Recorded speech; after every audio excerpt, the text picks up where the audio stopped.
screen because our Korean former female president Park Geun-hye got impeached due to her political scandal involving with her aide. At that moment, I was really shocked, and I started thinking about what is. If I were in Korea, I knew I was going to vote for her, and then I thought about what was the meaning of my casting vote. And I started to wonder about that, and then November, at the end of November, we have a last presidential election. That was my second awakening moment, and I was shocked. So that after those two instances, I started to talk to myself, Kyung, you have to pay attention to politics. Before I was really naive, and so I thought politics is for politicians. All I can do is casting vote. That's my role, my job, and then they'll do their job. But after that, those instances, no, that is not enough. I have to watch, and I have to know what I'm voting for. Maybe some of you may recall those times in 2017 spring. I think it was in March. Our international diplomacy with North Korea, and then the two leaders of North Korea and America, they started to have a very heated conflicts. It became fiery. And then later on, with the military threats, they exchanged each other. So as my origin is South Korean, I started to have a fear. And my sister started to call me from Korea, and my relatives asked me a question, do you think we're going to have a war on the Korean Peninsula again? And I had no idea, of course. And then I started to worry about what if really it happens if the war is waged, then what am I going to do? I know I'm going to be in America, so most likely I'm going to be safe. But what about my families, my relatives in South Korea?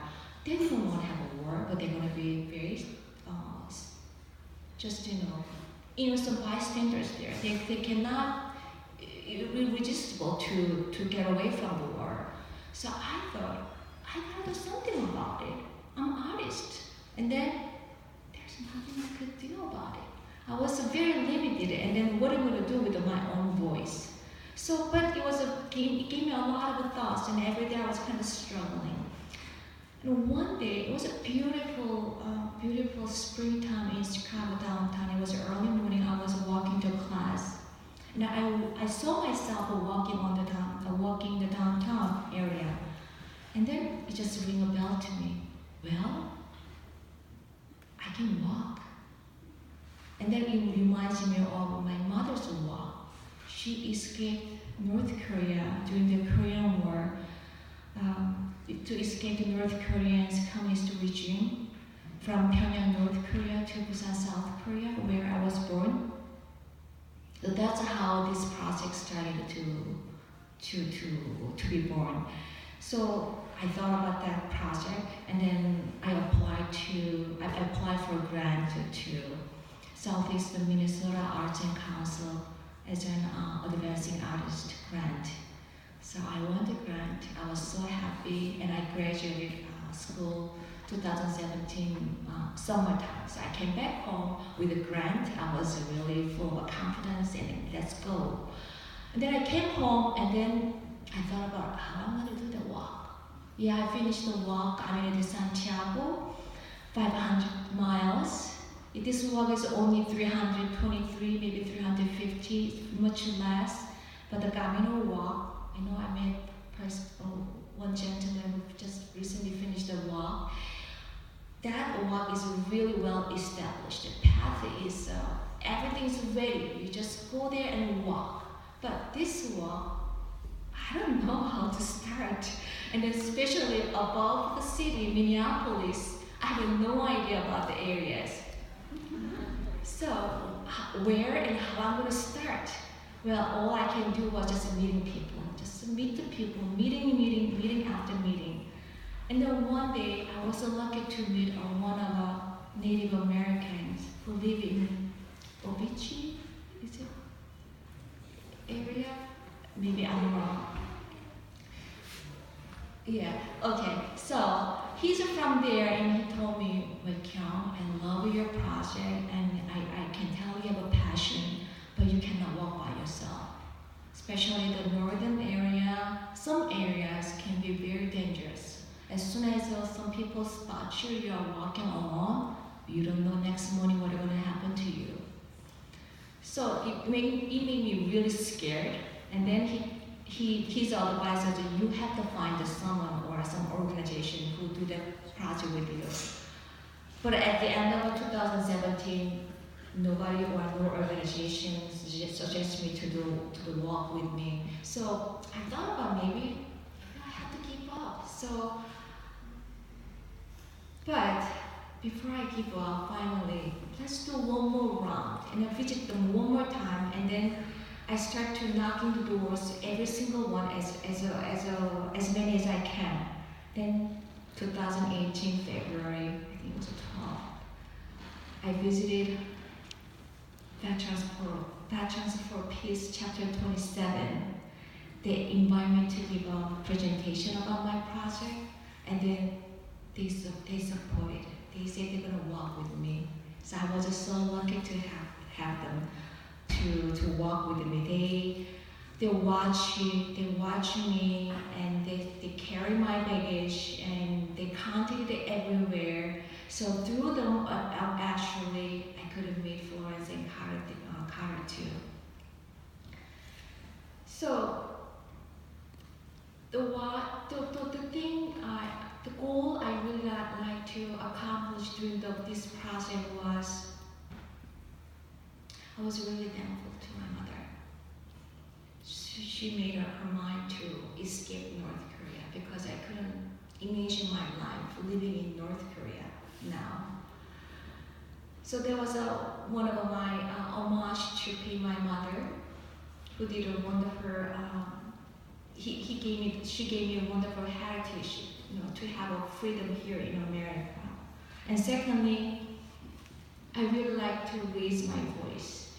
I like to be heard, and also I was sure there must be some other voices have the same voices as mine. So I like to we raise a voice together and then work with to bring the awareness of the current politics and maybe the possible waging of a war. And thirdly, through this project, I would like to have my viewers to be empowered. We can extend our imagination and creativity by using art as a tool to communicate with the people and to express our voice. So what was the outcome of this project?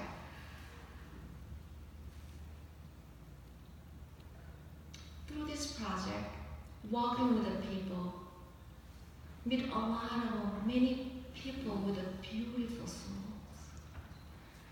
Actually meeting people, Florence here, Karen here. Actually Karen, I stayed at her house for 2 nights too.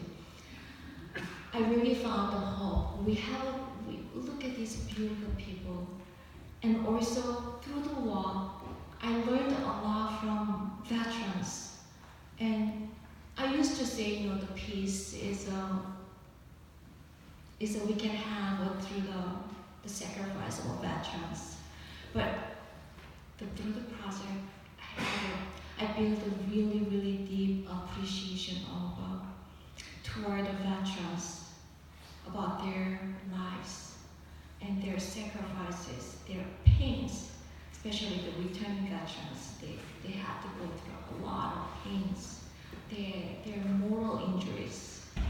So those are deep appreciation toward the veterans and activists. We still have a lot of activists out there. They are fighting for us, our rights and our peace to keep. And secondly, through this walk, through this project, I built a lot of confidence. So this project really helps me to extend the boundaries of myself toward unknowns. So I don't know what's going to be next project, but I'm sure I could be more bold. Okay, so it's coming. Okay. And then lastly, whenever papers ask me write down an address, I always write down my address as Rochester, Minnesota. In Rochester, Minnesota, I have lived here for 20 years, but it was only address. It was not more than, Minnesota was not more than that geographical address of my residence. But through the walk and through the meeting people, beautiful and great and embracing people, now Minnesota is really truly my hometown, my home state. So I think those are the outcome of this project. I'd like to finish my brief statement reading this quote. I think this is a great quote recently I found. The road must be trod, but it will be very hard, and neither strength nor wisdom will carry us far upon it. This quest may be attempted by the weak, with as much hope as the strong. Yet it is of the course of these that move the wheels of the world. Small hands do them because they must, while the eyes of the great are elsewhere. J.R. Tolkien. Thank you so much.